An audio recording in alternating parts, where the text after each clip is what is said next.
You and I are going to be preaching to the choir here, I think, I hope. But you talk about this idea of not being afraid to go on a new projects.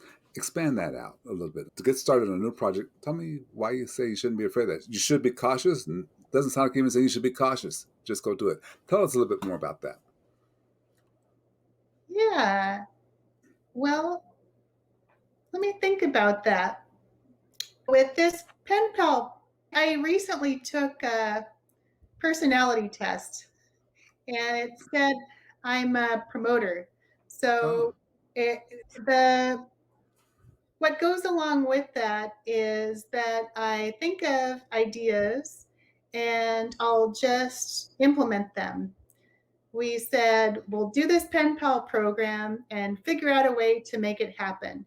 But also at the promoter, there is the connections you have. So I value creating meaningful relationships and having connections throughout the community. And so we thought about this pen pal program, and I knew we could make something happen. And I connected with the school district, and so we thought of this. The wonderful lady I work with that is in the school district, she said there's this online platform called Flipgrid, and we can have the students on there, and it worked. We connected the two, and it worked. If you're going forward with something and you have good intentions, you do it to create good within the community, it's difficult to go wrong. And whether you know what, another example of someone recently who's embarked on something new is exciting is my friend, Dr. Shandell Maxwell.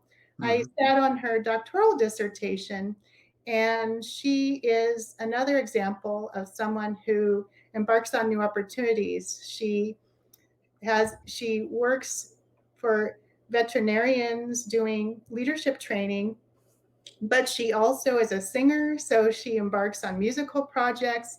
And she just started this double Dutch club in the Inland Empire for women over 40 and over. oh, wow. And they get together, have a blast, and they're all exercising, doing jump rope. It's a This- cool thing. So I love seeing that, and I want to see more of it. That's so funny, double Dutch. I remember doing that or trying to do it, put it that way. Yeah.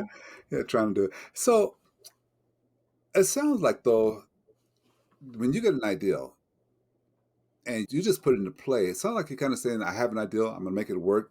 And then the answers just show up for you. You don't really struggle to get the answers to the questions, they just show up. Would that be accurate? You got it. It's like a puzzle, right? Yeah. All the puzzle pieces together. And Okay. I have to make this happen. I know people, and this would work here and that would work there. And sometimes I think there's got to be some sort of spiritual aspect. I don't know, because I was working on this pen pal program, and then we read the book I Will Always Write Back at the same time about a pen pal relationship with someone in Yeah. Zimbabwe. And that was just so serendipitous. Is this just a coincidence? I don't know. It just, things like that happen and you have to wonder.